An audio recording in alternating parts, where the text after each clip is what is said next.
It's another episode of the Pin High Podcast presented by Golficity.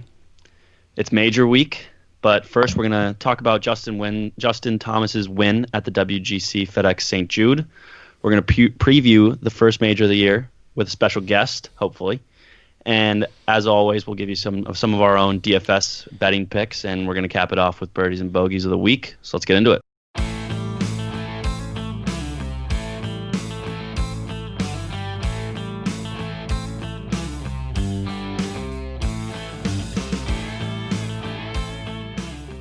All right, time's finally here. It's been, I think, exactly or almost exactly 12 months. And we have a major championship. 54 weeks. 54 weeks. Over a year, we have a major championship now. Finally. Feels good. Yeah. Good. God, it doesn't feel as normal, obviously, but I was watching live from the PGA last night and today. And I love on Golf Channel, and it just gets me in the mood every single time when I watch that. Good thing I'm working Thursday through Sunday. Yeah, so it's gonna be a little weird with no fans. I don't think so, honestly. It has to be a little bit weird. You would think remember when John Rahm made that shot at the Memorial? If that happened with fans, the crowd would be going nuts. And then if that happens this week, there's been no reaction really. Think about how many sporting events we've already watched in the past 2 months that just don't have fans.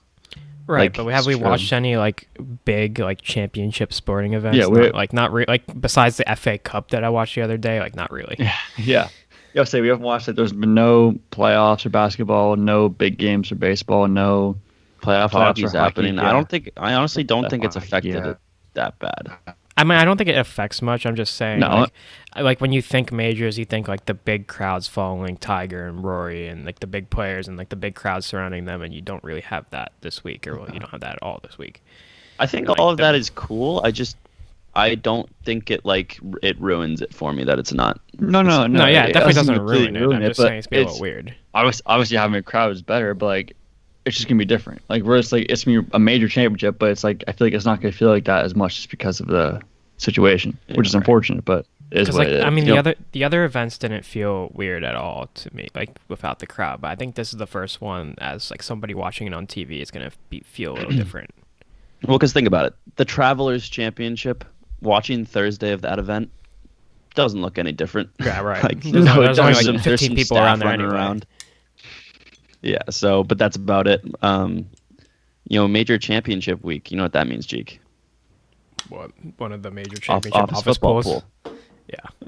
So a little background. We've kind of talked about this a little bit on the pod, just sprinkled in something here and there about it.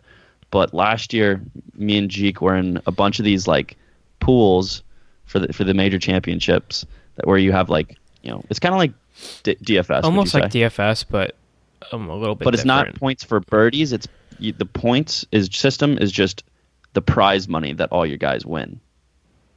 I like that though. It's based on I've been earnings. Before. It's fun. So pretty much if you pick guys that don't get cut. Yeah, pretty much. And last year. Yeah, basically your guys can't get cut, and you have to finish obviously as good as possible. Right. Yeah. And during the U.S. Open, I was the only one who picked Gary Woodland. And yeah, crazy. Obviously, that led to a win.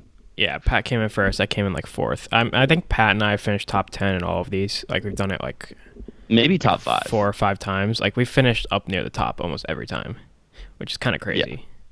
So we got another one. You hear our DFS picks and they're kind of shitty. What? And our DFS picks on here are kind of shitty. No, that's why it's so funny. But we put together solid lineups for this. Well, here's the thing: the DFS picks on this podcast aren't meant to technically be because we started off with our high salary guys, and last week we literally picked JT to be the high salary guy, and I picked someone like Max. I screwed up. I kind of Kevin didn't. I didn't realize that we had JT as a high salary guy. I just when I went on the document this week, I was like, oh, we had JT. We picked a winner, kind of. So when I posted JT was the winner, I didn't realize that we had picked him, and I could have clipped that to make us look good. Yeah, but I picked Max Homa and Kevin Streelman. It wasn't really. I wasn't picking guys that I thought were going to come top 5. It's more guys that you value. It's value. It's all about value. Value. Yeah, exactly. And they made the cut. And they made the cut last week. So good for us to make the cut. Yeah, everybody made the cut last week. Everybody made the cut. Everybody made the cut. Everyone. No. Everyone we picked made the cut. True. Yeah. So let's talk about Justin Thomas coming in hot for Major Week. I mean, Justin Thomas kind of saved my week. I placed a little live bet on him on Sunday at like plus 140 or something like that, or 120 to win when he was, I think, one up on Brooks Koepka. And for a second, it looked a little bad because Brooks Koepka kind of at one point seemed like it was his tournament to lose after JT was falling apart. But obviously that wayward tee shot on 18 into the water kind of made that go away. Right. Well, so I texted. JT got insanely lucky twice. Like with those, he hit two shots. That one tee shot on 15 and then the tee shot on 16, he had a clear shot too. You cannot afford at a major championship to do that. Hitting those tee shots down the stretch. He was pushing everything right.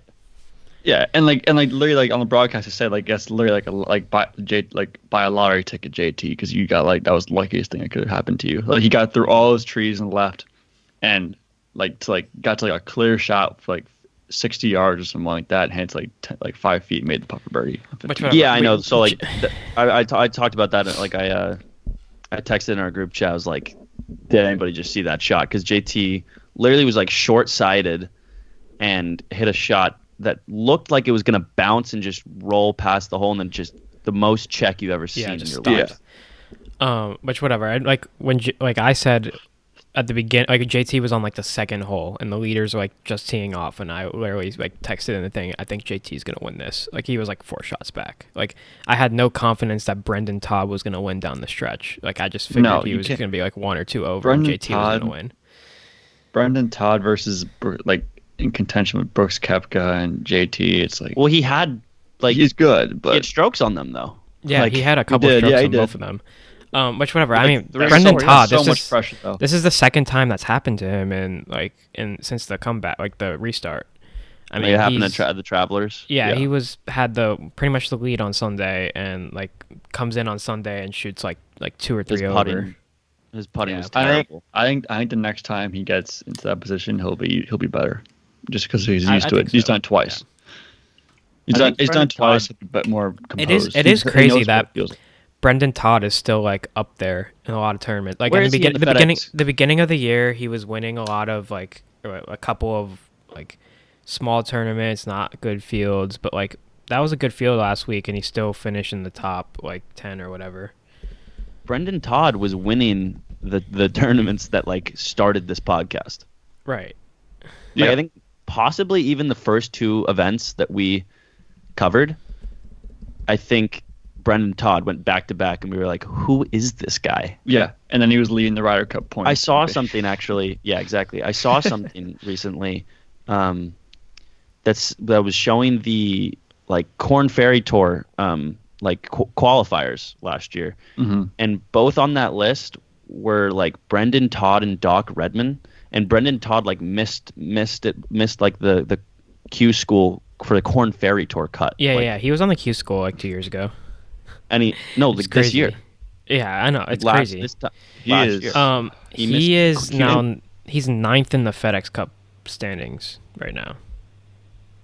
And so he's 10th. He's 10th. No, he's 9th.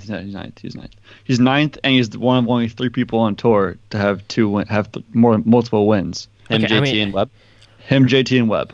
John Rahm's lower than him. Xander Schauffele's lower than him. Abraham Answer's lower than him. Tyrell Hatton's lower than him. Barely got in. Brooks Koepka's lower than everybody. Brooks Koepka just got into the top 125 this week. Yeah, but there's a lot of big names lower than him. Yeah, it's crazy. So that first week of the FedEx Cup playoffs, he already has an advantage, right? Yeah, he's basically locked into the Tour Championship pretty much. That's crazy. Obviously, he's gonna try to play better because the better you get, the better position you start off at the Tour Championship. But that's nuts. He's locked in. He's locked in. Besides Lanto Griffin, I don't think anyone on the PGA Tour has played more events than Brendan Todd. He's played in 20 events already this year, which is crazy. He's played every event. There are a couple guys who have like 20, 21. I'm scrolling down. Patrick Rogers is 25. 25 starts. I mean, obviously, Yeah. like Sanjay Sam plays, Ryder like, is every 23. week. Yeah. But like still, that's like he's played 20 events and he's in the top 9 or whatever in the FedEx Cup standings, and he's Brendan Todd. Like everybody else above him is a big name. Patrick Rogers is one of those guys. Low key, I'm just like thinking of this now. He does really well on like very difficult courses because he can like putt lights out. True. But like he was a better amateur player than Jordan Spieth and Justin Thomas. really, Yeah, he was the number 1 ranked amateur in the world over That's those kinda guys. crazy. And then hasn't really done much. I don't think he's won on tour. No, he Right. hasn't. But Yeah. he's putting together a pretty good year. Mhm. No, he has. He's pretty solid. Granted, he's played a lot, but he's probably making some good Oh. bread. You talk about Brendan Todd played 20 events and he's like number 9. Taro Hatton's played 7 events and he's And number he's like 17. 13. Yeah. Yeah, he's he's One. played 7. He's won. He's come like where do he He's 5 finish at the top RBC? 5s. Yeah, exactly. That's wild. Speaking of Tyrell Hatton, what happened? I honestly don't know. Him and Could not tell Paul ya. Casey were like 1 and 2 like ball strikers on tour last week, and like maybe our guests will talk about this too. And like we liked them last week, like both of them, especially Tyrell Hatton. Like he's been playing lights out this year, like top 20 in every tournament he's played in, whatever. And last week just was not his week. Well, here's the thing. I don't think Casey was really like as much of like a lock to do well. Like Tyrell Hatton Yeah, was but like a lock to do statistically well. saying, like they both played terrible. I don't know why. I have a group chat with some of my friends that just like is just like a betting group chat, and I gave them an absolute lock, like 3 lock emojis on Tyrell Hatton over Dustin Johnson on the tournament, and he lost by like 9 or 10 strokes. Oh my God. Yeah, I know he played awful. I don't know. You know what the winner, like the person who wins the most money every week, gets to change the GC name. You want it? It's called this week. What is What's it? called this week? P's pathetic PGA picks. I So- mean, Oh my I mean, God. I don't understand it. Tyrell Hatton was one of those, like Casey, right? He hasn't been playing that well. Tyrell Hatton, like dude's been lights out. Maybe he hasn't played enough. I don't know. Maybe I it's just don't a know bad how, off week. I don't know how you go from like hitting the ball that well to what happened last week. It's crazy. It's crazy. That's the game of golf for you. And I feel like we can't. I think he was. I honestly could say that he was like due for like a bad week. I guess. He's played so well. Obviously, like you don't think that, but like it's like Hovland's. Like you played so well. Like, but at some point, like he's not gonna have like the best week or not gonna have a great week. I will say my lock of the week on my Golf City Bets article. Go check that out on the www.golfcity.com website. It was the 18th hole of the 72nd hole of the tournament. Winner makes par. Winner makes par. JT made par. You're probably watching intently on that last hole. No, I honestly forgot about it until tomorrow, and until like yesterday. I feel like we can't go on without mentioning Bryson, and he was in the news quite a bit this week. The whole Yes, that, but he did fine. What did he come in? I have no clue. No, no. but, like, I this don't is care like what not he- even golf related. Like, I don't care what. Oh, you're talking about yeah. him saying he's going to live until 130, Well- 140 years old. yeah, everybody was just like that's- subtweeting him. It was really funny. That's I just mean- like that's the most Bryson thing I've ever heard in my entire life. It Like, wasn't surprising when I heard that. No, it's not surprising. He's Like, he's it's gonna like- he's gonna do everything in his power just to live until he's 140 years old, and people I are don't- like, gonna be crazy. Don't doubt it. I don't doubt it. I think that's hilarious. yeah, and he just no. ran. He's going to have to that cut out. back on. I this. think like everyone heard that and probably thought he was okay. This guy's a little crazy in the head. He's going to have to cut back on the steak every night, though. I guess. I mean, and then red meat, not good for yeah. your heart, Bryson. too many protein shakes. Yeah, true. Now, for me, Um, I'm here for a good time, so I'm going to be eating Yeah. steak every day. Also, on the first day, he was trying to get relief from like a pretty bad area. Like I think his ball was kind of in the roots area, under a tree, and he decided that, like he saw like some fire ants or whatever, and he tried to play it off as if they were like burrowing down like right next to his ball, and he needed to get like a drop said- so that he could like move it Didn't into a good spot. Didn't he say it was a dangerous situation? Yeah, I don't Yeah, know. He so was trying was to it like manipulate the he's gonna, like, rules. kill the He was ants? trying to So manipulate the I don't rules, and the know. rules official comes in. And he's just like, no, Bryson. You can hit that. And the next day, Brooke, I heard about this so much. Like Koepka is like in the same, like kind of same similar spot, and he's just like, he's like, oh, there's an ant, and then, Yeah, he's talking to his caddy. Yeah. He's like, there's like, nah, there's an ant. Kind of the ball, there's an ant. And his caddy's like, wait, what? And he's like, nah, just kidding. And then he like steps up and hits the ball. He's laughing. This is why we love Brooks. This is why we need a Bryson. Yeah, they need to be Brooks in the group. same group. Yeah. We need a Bryson and Brooks feature group. If the PGA is smart and wants to make pure entertainment for non-golf fans to watch, besides watching Tiger, they need this group. They need Brooks versus The only Bryson. thing is if you put Brooks in a Bryson group, I don't know how well he'll play, to be honest. Because Brooks doesn't like slow play, and like when he's in group with like slow players, he gets like frustrated. He won't. But he won't care. I feel like he won't care as much because he wants. I feel like he'll want to beat Bryson so badly that it won't matter as much. And like he's on the PGA Tour. He's used to slow play in general, like kind of too. He just kind of doesn't like it. And we also didn't really mention Brooks Koepka a little bit earlier, like when we were talking about Justin Thomas. Like he was in it like the entire week. I think he was the first round leader, and like he came out the week like last week saying that he has like a knee issue and he probably needs surgery, but he's gonna hold off and try to like play through it the rest of the season. I'm like, oh, okay, maybe Brooks isn't that good for the majors this year. And he comes out last week and he played the lights out. Didn't even look like his knee was hurt. So anyone who watched who knows that Brooks Koepka played well last week is gonna pick him this week at some point. Probably. Like, he's probably not even a bad pick either. Just based on how he plays. It's not a bad pick. Like if he finishes top 5, then you got him. Like you just know he's gonna play well.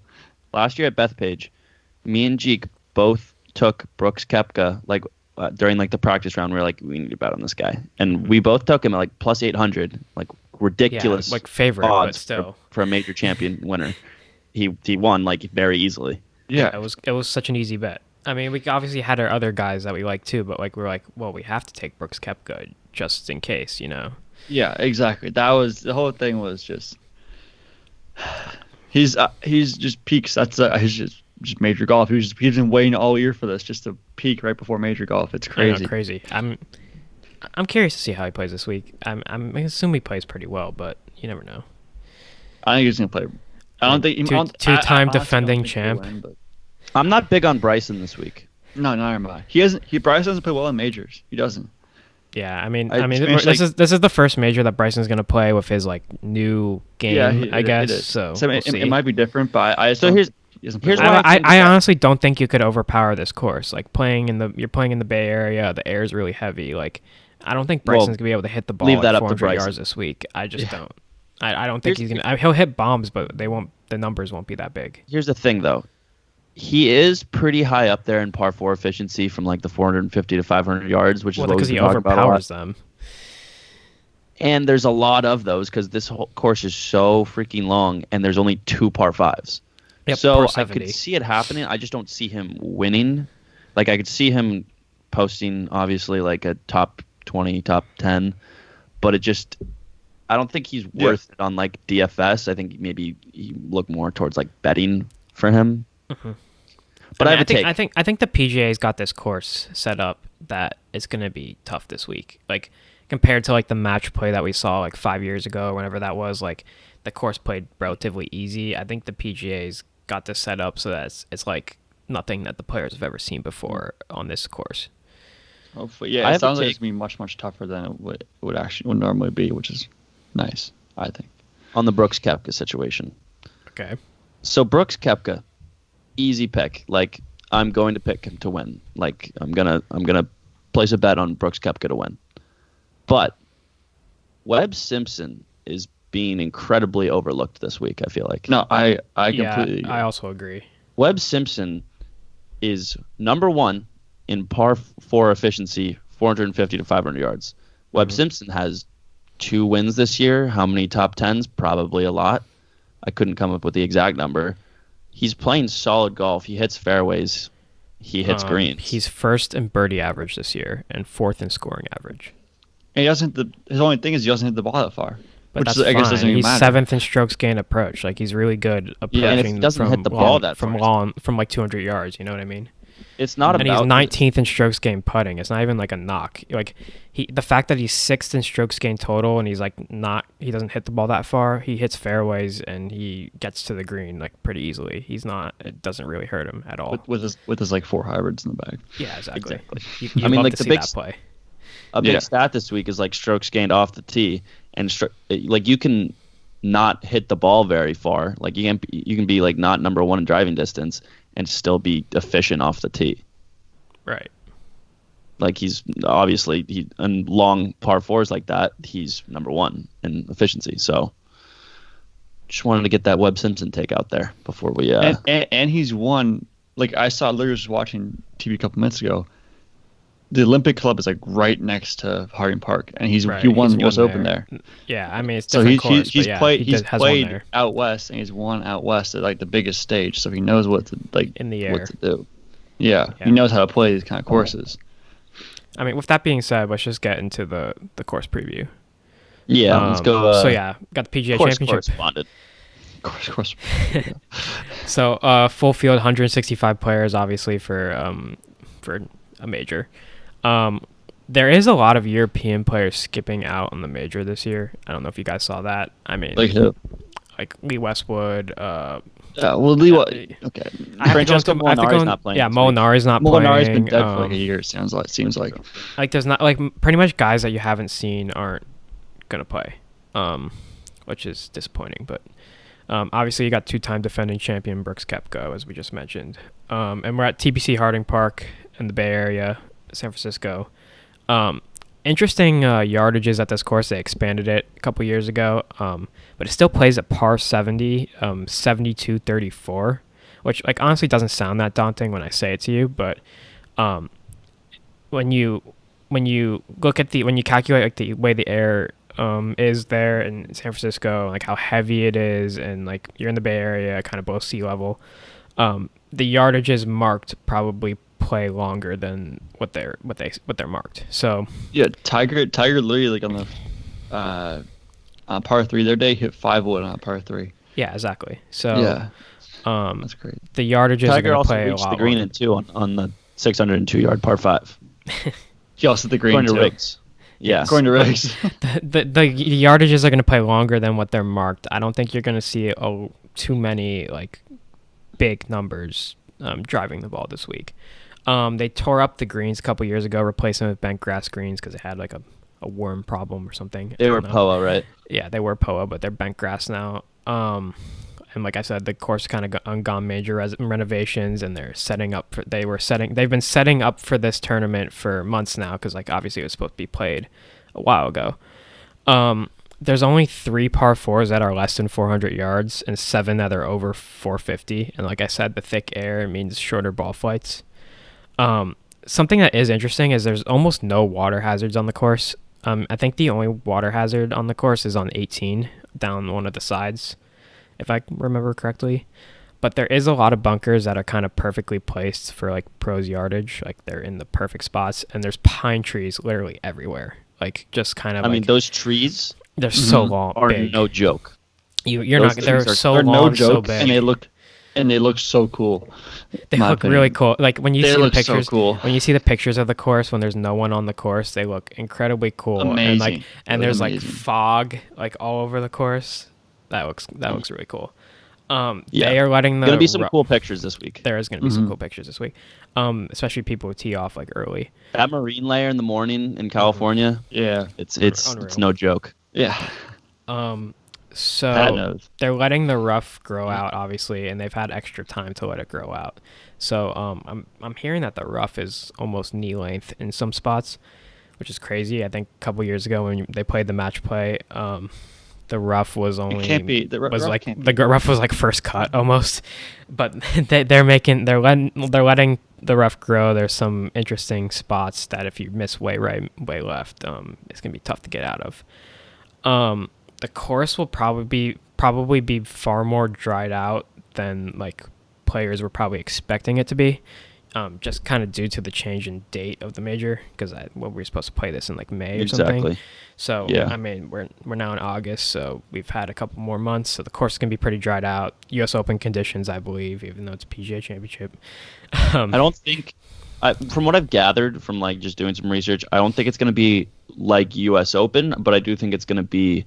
It could be like last year where a single digit, like 8 under. Yeah, that's what I think like 8 under, like to 12, 13 under is the range. Right. So which I think it'd be a lot of fun to watch. The more carnage, the better, in my opinion. So like there's no like real combo of like player style that's gonna win this, but there is a couple that you probably lean towards. Either the long driver who's good around the green, or like. I mean, ideally you want somebody who hits it long and straight, but I think like, you want that every green week. Is the best stat. Tee to green is a good stat. I also like accurate drivers who are great in stroke gain approach. So like as we mentioned before, Webb Simpson, he kind of fits that type of player. I mean, just going into the key stats, stroke gain approach obviously is a good one because I mean. Just based on how long the course is playing for a par 70. Paired with accurate drivers, yes. Yeah, it's going to be a really long approach shot in on a lot of holes. So strokes gain approach is going to be pretty important. Also, fairways gain. I think you want to stay in the fairway this week. I mean, obviously you want to stay in the fairway every week, but especially this week because there's not a lot of help off the sides of the fairways. And obviously you have those big trees. So you might see a lot of like punch shots this week if people are missing fairways. Par 4s gained 450 to 500, as we mentioned before. Like I think there's 7 par 4s over 450, and proximity from 200 plus yards. Just because of that thick air and like the long holes, you can have some long approach shots. So those are pretty important stats. And just some previous winners at Harding Park. There has been a couple events here. 2015, the match play, Rory won that. I think he blew out the field when he won that. 2009, the President's Cup was here. Tiger Woods ended up being the leading scorer for the U.S. I mean, 2009 Tiger, definitely. And then the 2005 WGC American Express, Tiger also won that. So those are the only events that have been here. But I'm not going to put too much into that because the course is probably going to be playing extremely different than that. So that's the course preview. And on that note, I think we can move it along to the interview with BeatinTheBookie. Let's do that. All right, we're welcoming on a very special guest. He's BeatinTheBookie on Instagram and Twitter. He's the Cue It Up King, the king of first-round leaders. You just had Brooks Koepka this past week. Welcome to the show. I'm happy to be here. You know, also, in addition to the first-round leaders, now they also have, like, end-of-round leaders for second and third round. Yeah. So that's totally changed the game for me. It makes it so much easier to. I think it makes it so much easier to hit them because a guy will have longer, like after the second round, a guy will have longer odds to be the third round leader than he'll have to win a tournament. So I like it because it gives you higher odds for playing less amount of golf. So that really favors bettors right there. Yeah, and last week was kind of like a weird week in some senses. I know you had. Like 2 max plays that seemed like they were absolute great picks. Three, max play. It was the first time I ever had 3. The most I ever had was 2. And the 4 leading up to this tournament, the 4 I'd won by like 13 and 16 strokes. So I took a chance, in the FedEx to St. Jude. I had Hatton over Kevin Na. Kevin Na's been playing all right, but he's injured a lot. His back's always hurt. Hatton was playing really good golf. Hatton just came in. He stunk up the place. Just played terrible. He couldn't. The par 3. I think it was like the 10th hole par 3 with the water. I mean, all 4 rounds he went in the water. I mean, what's crazy. What's the chances of that? And then my other one was. I faded Dustin Johnson for now I can't remember. Was it Paul Casey? Yeah, Paul Casey. No. It was Paul Casey over Kevin Na. Right.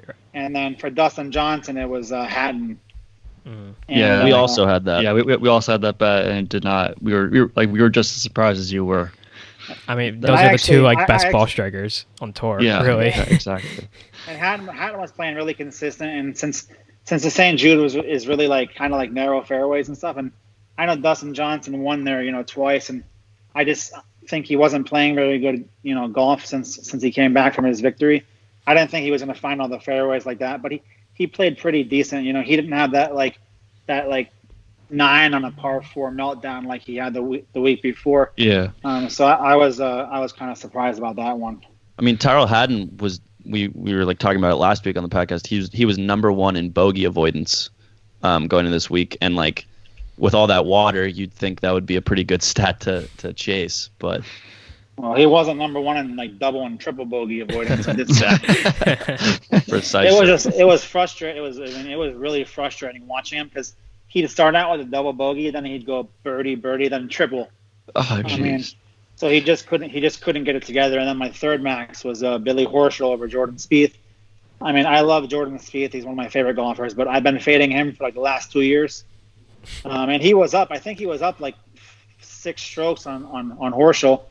And then Horschel just came back to the final round, and then, typical Jordan Spieth fashion, he melted down on the weekend. Mm-hmm. So I was finally happy to hit that one. And I actually tweeted Billy Horschel, "Thanks for the final 18," and he liked my tweet, so that was pretty funny.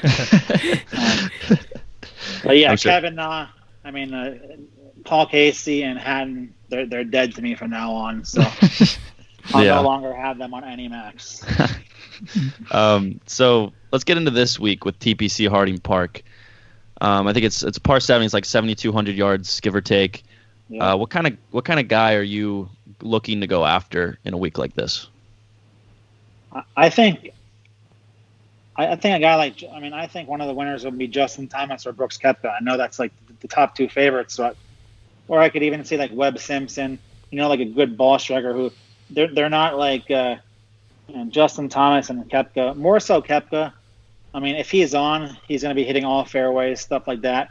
He's not going to be taking shortcuts like DeChambeau. There's going to be no taking huge shortcuts at the PGA Championship. They're designing the course. They're not going to get beat by one golfer who's driving the ball like an animal, driving it on the green on a par 5 or par 4. So I think a guy like DeChambeau is in trouble here. I like the guys like Koepka. I would say Tyrrell Hatton, but he just played so bad last week. It's hard for me to back a guy like that this week. And then I think Justin Thomas. Obviously he's playing hot right now. He got extremely lucky the last 2 holes last week to beat Koepka. I thought Koepka kind of gave it away on 18. He just kind of went for it. He has that carefree attitude where he's just going to go for it. Second place, I don't think he really gave a shit about getting second place. Right. He was just trying to win it at the end. So I like Koepka, and I think he's on a mission right now.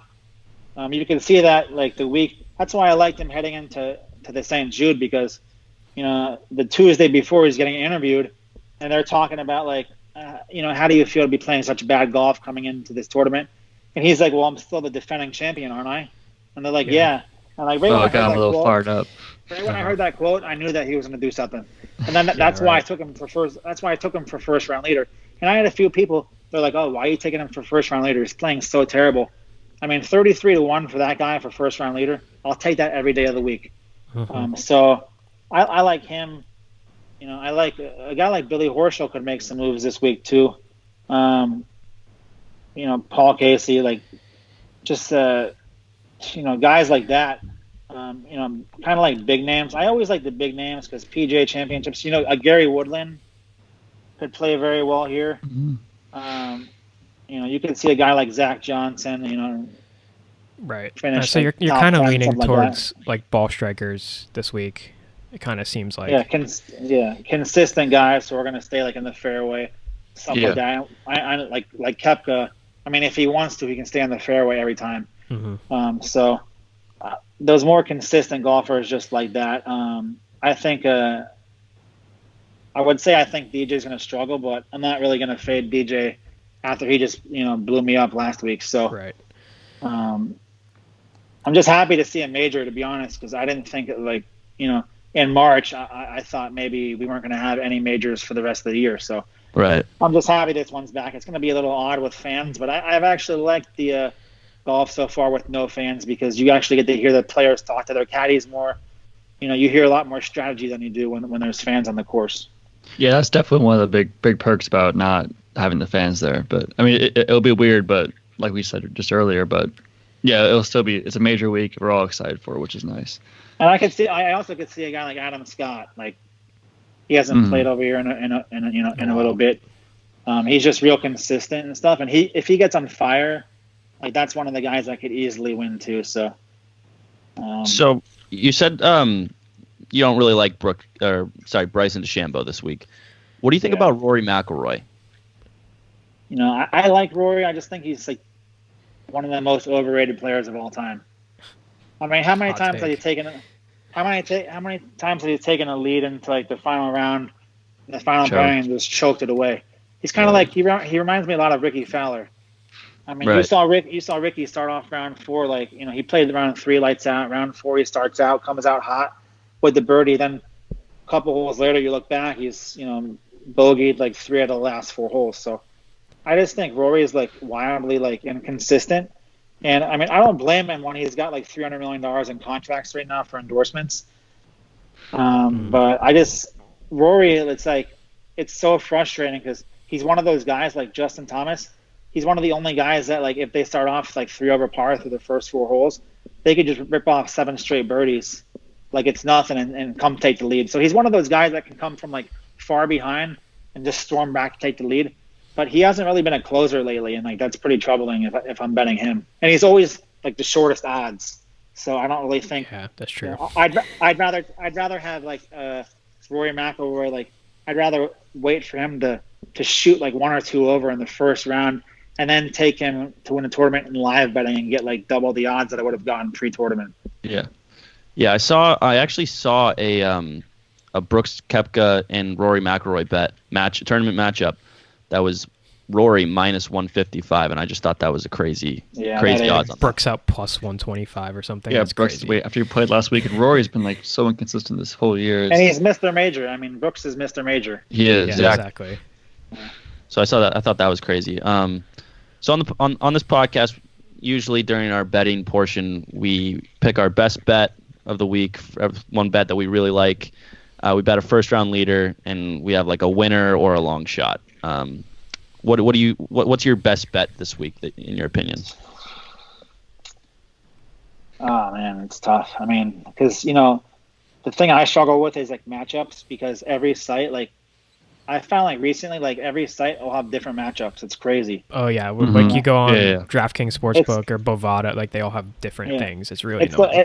And for me, that's the hardest part about putting together the golf package is because I have to like go through 10 sites to see if they all have this line and this line and this line, because I want to make sure everybody has it, But I'll just go through for one of the tournaments I like is Poston over Thompson. Okay. I feel like Michael Thompson, he had a great win a couple weeks ago. I think he was maxed out right there. Poston's been playing a lot more consistent. So I like him there.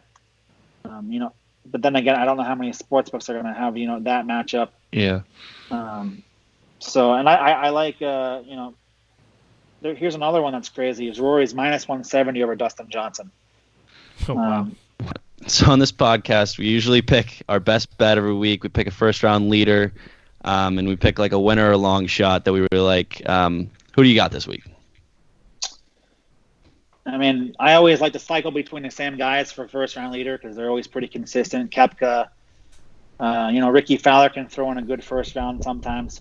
Webb Simpson has hit a lot of first-round leaders for me. I make it a practice now to take Morikawa for first round leader because he's beaten me twice for first round leader, and I was pretty salty right there. And then I like to throw a guy in like Keegan Bradley, who's always capable of shooting 8 under, 9 under for a round, probably like 70, 80 to 1. So I always like those guys. Plus Jordan Spieth, he always seems to put together a first round, then fade throughout the tournament. Yeah, I mean, sounds like Spieth. at the RBC, he had like a triple bogey, and then he birdied 8 straight holes or something. Yeah, he finished like +5 or -5 after birdieing like 8 out of the last 10 Yeah, holes. he's the king of the Thursday, Friday, and then the weekend collapse. Saturday collapse. Yeah. He needs a new caddy. That's the problem. I mean, I hate to say it, but I mean, he needs to do something different because he's just been like, I mean, I don't know. He's like really, he's just all mental. I mean, he's like the best when he's on. He's like the best iron player there is, but he's just not. He hasn't been on at all lately. It's just frustrating to watch. Sometimes he's the best golfer out there, and sometimes he's like one of the worst. He seems to have these mid-round meltdowns that I just don't really understand. That's funny you say that Spieth needs a new caddy. We just released some new shirts in our store. Spieth Greller.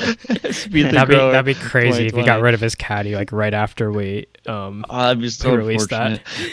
They've been saying it for a while. I mean, they've been saying it for a while actually, because he just like his. He'll ask him, "Hey, I like this. I like this. I'm going to use a 7-iron here. What do you think?" And he'll be like, "Oh, if you like it, let's go." Like, you're supposed to tell the guy, "Yes, I love it." Like, hit it. Not just like, "Oh, whatever you think's good." Like, come on. He's asking you. You should give him an answer. But, anyways, for my tournament matchup, I like Matthew Fitzpatrick over Tommy Fleetwood. Fitzpatrick's playing some great golf right now, and Fleetwood, he's kind of been rusty since he came back. his putting has been kind of there, but I don't really like Fleetwood right now. I think he's, kind of overrated for a guy who's never won a tournament over here. Mm-hmm. Right. That's a matchup I would like right there. Fitzpatrick over Fleetwood, and Morikawa over Matsuyama. Matsuyama's dealing with like a shoulder injury. That's actually that's my best bet for the week on this podcast. Morikawa over Matsuyama. Same reason. Matsuyama. One of my friends is a club rep on tour for one of the companies, and he said Matsuyama's been dealing with a shoulder injury for a while. I mean, he could still throw together like he could throw together 1-2 good rounds, but his putting just isn't there right now. I mean, it's been terrible, and he seems to not be able to keep it together for the full tournament. So those are two matchups that I do like right there. Right. And then to win it, I mean, you can't go wrong with like Brooks Koepka, but again, I'm not really big on betting guys at only like 10-1 to win a tournament. So yeah, I get that. That's another thing. My strategy for golf betting is, unless the guy is like 100-1, I'm not really betting him pre-tournament, because I'd rather wait until a guy starts maybe a little slow in the first round and then take him to win after the first round. So for me, there's not much value in betting pre-tournament lines. That's fair. That's good reasoning. I think live betting. I think in golf especially, you can really manipulate it. Great sometimes. value. Yeah, you can. That's one thing that I wish I could. I mean, on this past weekend, I had Koepka, plus 1,600 to be the top American player, and if I could go back, I would have taken Justin Thomas to win a tournament on Sunday, before the round started, because that would have been like a way to hedge that. Right. But I made a mistake and I didn't do that. So, right. But yeah, that's why I like with live betting, you have so many options, so many hedge options these days. It just makes betting a guy, unless he's like 100-1 before the tournament, 60-1 before the tournament, it just makes that kind of betting obsolete, I think. Right. That makes sense. Well, thank you for coming on. I've taken your package before. I've bought it. It's really great. If you just want to, tell our listeners about it a little bit. Yeah. So I have a golf package every weekend.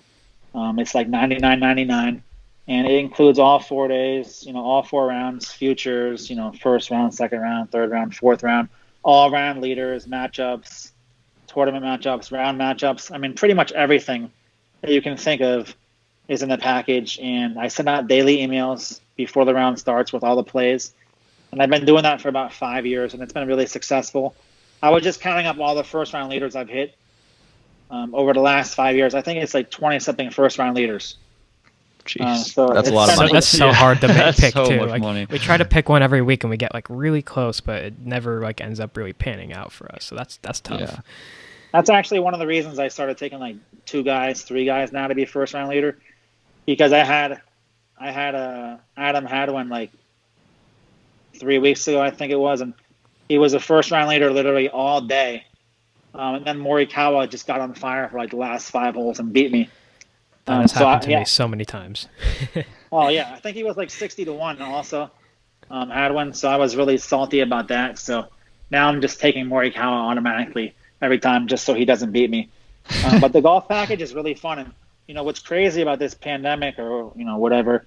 I've seen so many more people jump on like golf packages than would have before.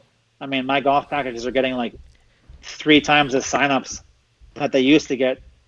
I mean, I'm getting as many signups as I got for like majors in the past for like the RBC Heritage now. So many more people are watching golf, and I feel like it's really turning people on to appreciate the game a lot more. And they're actually seeing that golf betting is a lot of fun now, whereas people before just thought it was boring. Now they're seeing actually how much fun it is. So. Right. I appreciate you picking up the golf package in the past. People can pick that up on my website on BeatinTheBookie.com. And, you know, I'll be sure to give you guys a shout out for your podcast on my Twitter. My Instagram. Thank you so much. So that'll help you guys out too. But I appreciate you guys having me on. I know I've been wanting to come on for a while, but, you know, my schedule's, I'm always so busy here too, especially with myself now because I'm by myself. So, it's been a blast, and I'm happy to come on, and I look forward to coming on, you know, sometime in the future. Maybe next week to recap. Yeah, absolutely. Definitely. Anytime you want to come on, let us know. If you're not too busy picking winners. Yeah. I'm never too busy, you know. So. All right, definitely. Thank you for coming on. Well, thanks for having me on, and I'll talk to you guys later. And good luck this week. All right, thanks. You too. All right, so that was our interview with BeatinTheBookie. Again, you can go to www.beatinthebookie.com. You can buy his package. It's $100, and like it's worth it. You're gonna make over $100 make that back. if you take it. Easy. So like the fact that not everybody takes it is wild. I mean, I know he was saying like 3 times the amount of people are taking it now, and he kind of made a good point about how like golf has like as weird as it sounds, the pandemic has been good for golf. Right, because it's the only sport that was back for a while, so everybody's watching. People are starting to see that, like, oh, golf's like, you know, pretty entertaining. Like, it's not like the '90s of golf where, like, yeah, you had Tiger, but like, that was it. Right. Yeah. Totally. Like now, you have so many superstars. Mm-hmm. So personalities. Everyone hates Bryson, which is fun. People want to watch Bryson. It's not so do fun. well. Bryson's necessary. Yeah. Look, I go on like Twitter and I listen to another podcast, and like people just bash Bryson, like just laugh at what he's doing and what he's saying. It's hilarious. Yeah. So if the interview, I know that interview is great. No matter how it's chopped up, but if it seems a little chopped up at some point, it's because in the Northeast we're experiencing literally a hurricane right now as I speak. Like. Trees are just bouncing against my house. My power went out right in the middle. Flickering. Right in the middle of the episode, the power just went out. And right when we were doing the interview, I was like, well, rain delay. Yeah, exactly. So we had to pull the tarp up over the field. I mean, it was bad.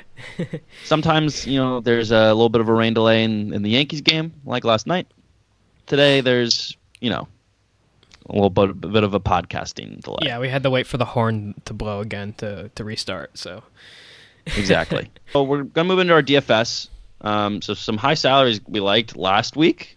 We had JT, not too shabby, as we mentioned. I can't believe I didn't cut that up and put it into the Instagram post because we could have claimed the winner last week, but missed opportunity. But we picked the winner last week. A little bit of a missed opportunity there.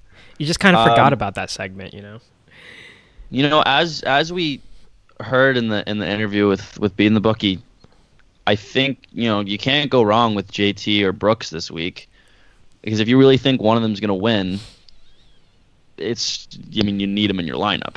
Right. And I think you stay away from Rory, stay away from DeChambeau. I don't love John Rahm, but JT and Koepka. JT Koepka. What I really liked, Webb Simpson.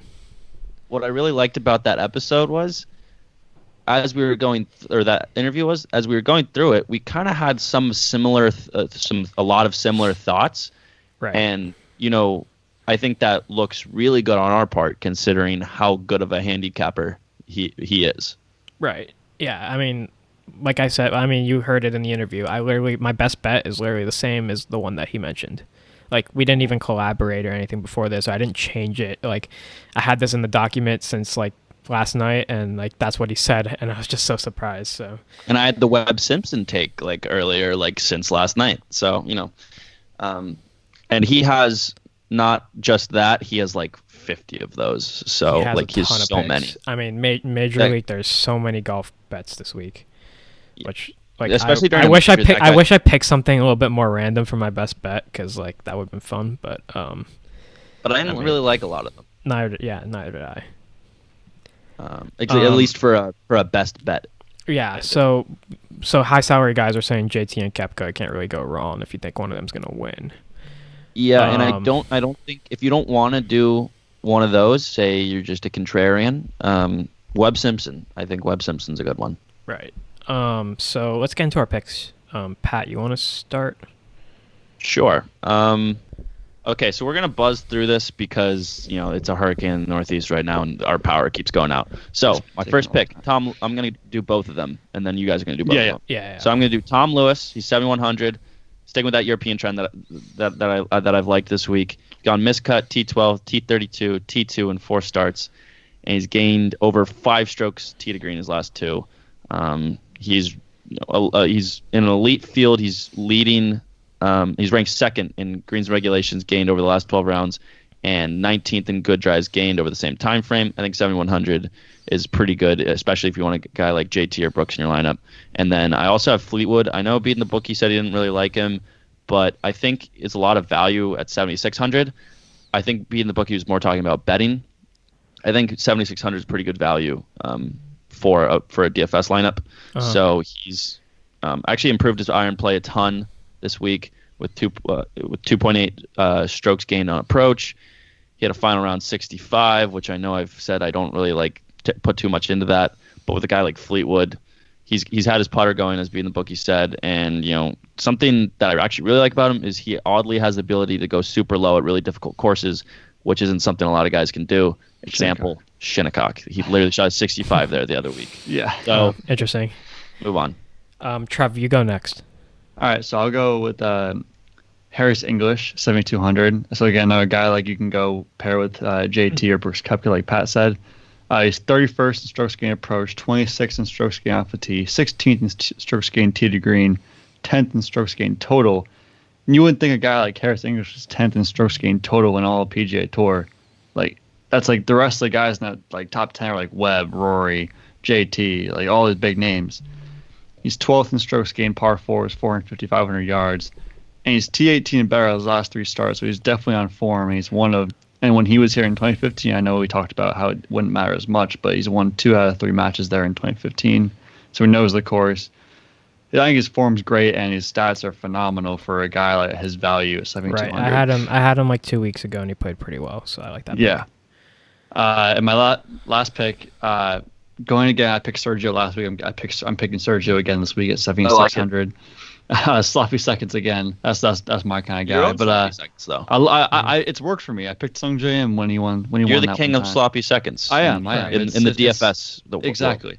I've done. This is my second time actually picking the same player twice in a row. But Sergio, he finished T35 last week, but he had 2 rounds of 71. Both other rounds were 67. Like really he felt like he was playing a lot better than he actually finished.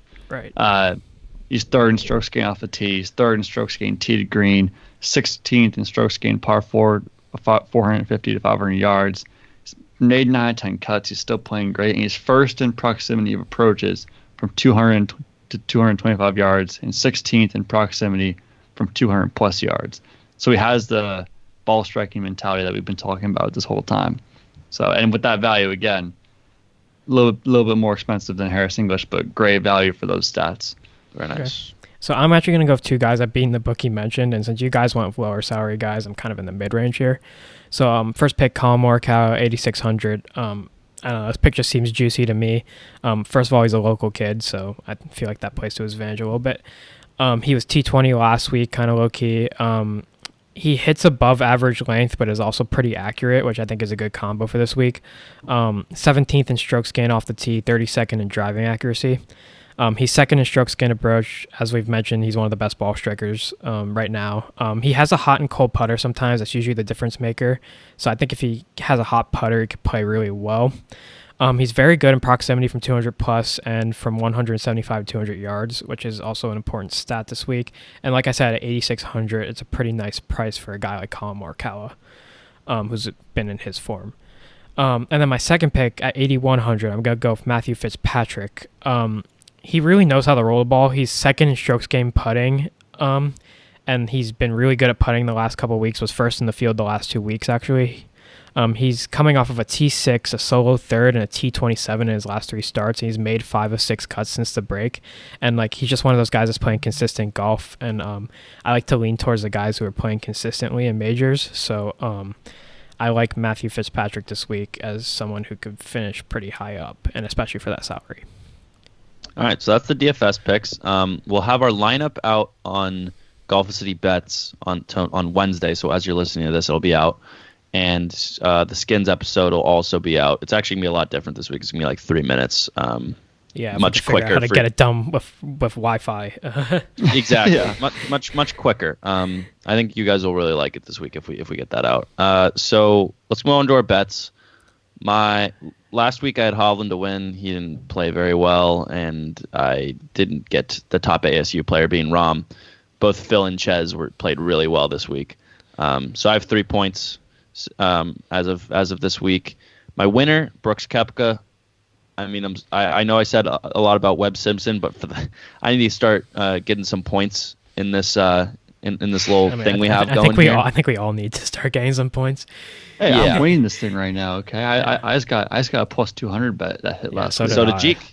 Yeah. But anyway, I think Brooks Koepka is like the safe go-to this. You might win that bet, and that's a lot to say about a winner. Mm-hmm. And my best bet is Tom Lewis minus 110 over Matt Wallace. I just really like Tom Lewis this week. Matt Wallace struggled off the tee. He's not great in strokes gain approach. I don't see him doing well this week. Okay. All right. So yeah, Trev, go. All right. So I'll go. I won last week. My best bet was Louis Oosthuizen, top South African, with what's his face, Bendes Hoot or whatever his name was. He made a run at it. He finished he was 1 shot behind Louis before on Saturday at one point. I'm like, no way, this guy just shot 65, and came all the way back. But Louis finished top 10. He played pretty well the whole week, so I got that. And Schauffele came T6, so I was pretty happy with that bet too. So I have 5 points now. So I'll go my winner.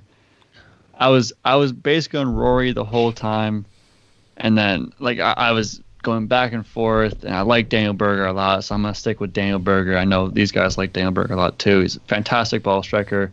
And I saw a stat where only twice in the last 2 decades has the PGA winner finished outside the top 30 the year before, or the event before. And 9 of those guys were in the top 5, and Berger finished T2 last week. Right. So he's playing 6 since the return. He won obviously Charles Schwab. He's 5th in scoring average, 6th in birdie average. He's 5th in strokes gained total. He's the kind of ball striker you need at this kind of course.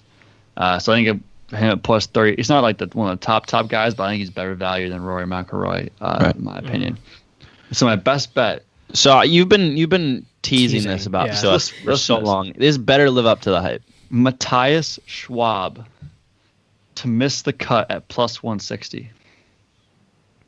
I don't know who that is. So exactly. Is he one of those there's a couple of club pros playing this week? Is he one of those guys? No, he's not. No, he's played. He's minus 200 to make the cut. He has better odds to make the cut than Kevin Kisner and Justin Rose. And he's what does Vegas know that you don't? I don't know. No, right? But he's I've never heard him before in my life. He played he finished well at the Berger last week. I think he finished T3, but the one he played he finished T35 at the 3M Open. At the Memorial, he went 74-79. So not like, and obviously he missed the cut there. He's never played in a major, not even the British Open. Never played in a major. He's played in like, I literally saw like maybe 5 tournaments on the PGA Tour in his life. So his first year like playing more on the tour, he's playing it in a major. I don't know. I don't think I saw that name. I was going through the DraftKings. And I saw that name. I'm like, who is this guy? And he has the same odds to make the cut as Sung J M, Justin Rose. Is better odds than Phil and like Ches. Like it's, I don't know. I've never heard of that. I like before. it. I like plus the value. money. Yeah, plus money for this guy to make the cut. Well, nobody's ever heard of before in their lives, and he's supposed to make the cut. I don't think so. All right, so we'll get into mine. Last week we had Hatton. We all know what happened to him. I had Corey Connors, top Canadian player, plus 225. That was money. He was able to beat out Nick Taylor, so that's plus 2. So I think I have 3 points going into this week. My winner, I'm going to go Xander Schauffele at plus 1,800. He's 7th in strokes gained off the tee. He has the distance. He has okay accuracy. He's 28th in strokes gained approach, 31st in par 4s, 450 to 500, and his form has been really good lately.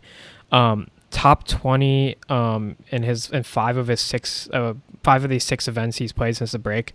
That includes a T3 at the Charles Schwab and a T6 last week.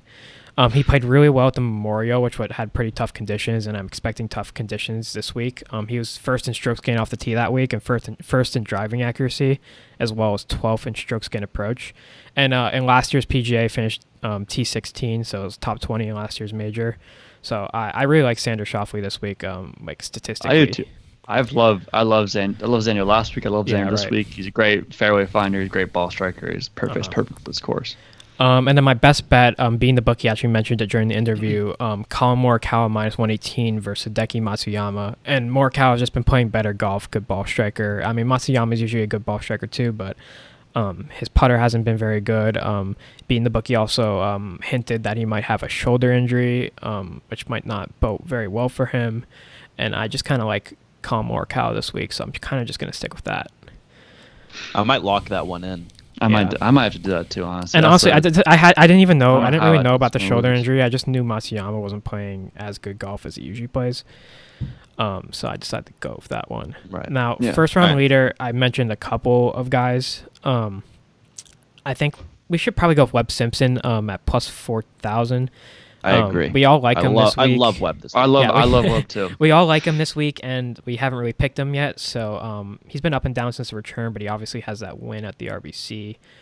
He's like top 20 in every like stat. 7th in strokes gained approach, 19th in strokes gained putting, 6th in strokes gained total.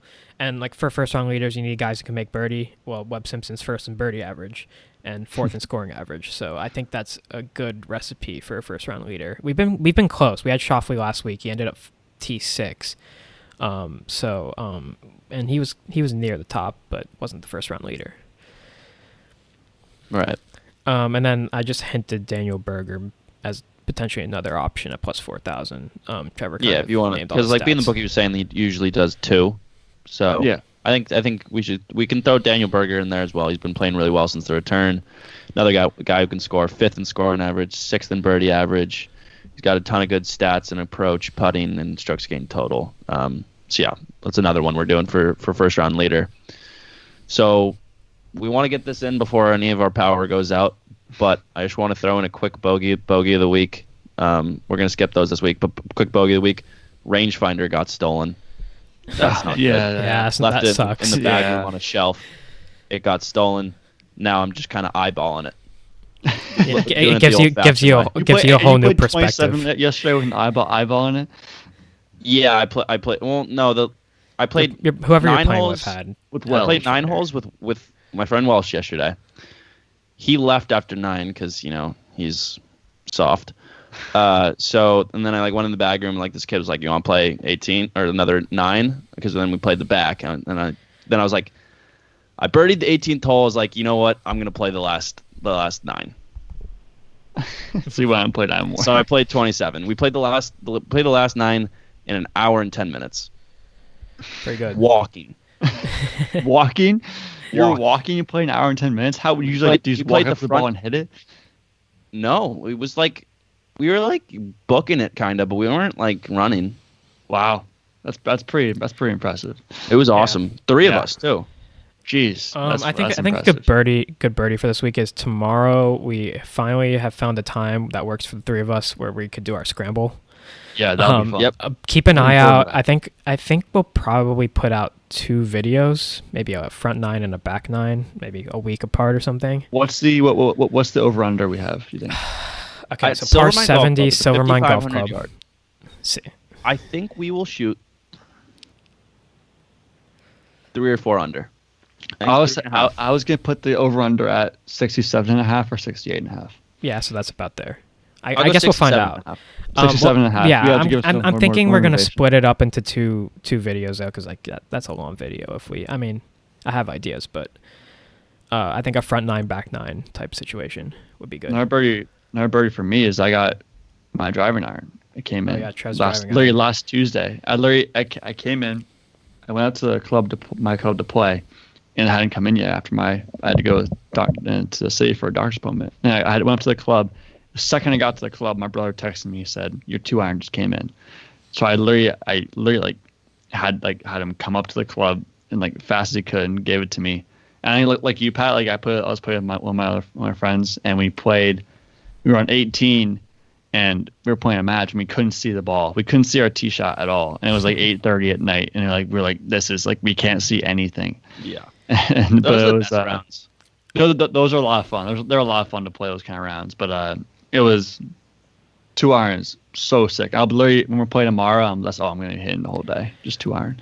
I almost pulled the trigger on new irons, but then I decided not to. Probably next summer. I'll be in Hilton Head next week. You realize, Trevor, there's going to be holes where you can't use your 2-iron because it's too much. It's too much, yeah. Yeah, that's true, yeah. I've been hitting like my hybrid, crazy. Like my 3 hybrid through the fairway, and I'm just like, whoa, what club am I supposed to use? But, another one. I noticed it today, Larry. This is that iconic club twirl that Tiger had, the President's Cup. That was TPC Harding Park? That's TPC Harding Park, 2009. So hopefully we'll see a couple more of those from him this week. We didn't really talk about Tiger, to be honest. We didn't. How do you think he's going to do this? He's a non-factor. I think he's going to make the cut on the number again and just not do that great. Yeah. And I'll show him on Sunday. Now, just in case he wins, I'm going to put in a real clip right here. Cut. I think Tiger's probably going to win the PGA Championship easily. Great finish on Sunday. He won 5-0 here. He's the GOAT, and he's going to win. Like just in case he wins, huh? He's won here before. We beat John Daly here before in 2005. He was 5-0 in President's Cup matches in 2009. He's a lock. He's a lock to win. Exactly. Okay, now end cut. Yeah. And we'll see. Either way, we come out looking good. Yeah. Either way, we're right. It's win-win. All right. Yeah. So go over to BeatinTheBookie.com, of course. Go to our Instagram and Twitter at the Pin High Pod. What else we got? Go to Golf City Bets. And follow Beatin' the Bookie. I think other than that, we're good. Pat, are you going to be on a podcast this week? I'm going to be on a podcast this week. Let me shout them out real quick. Back to Bricks podcast.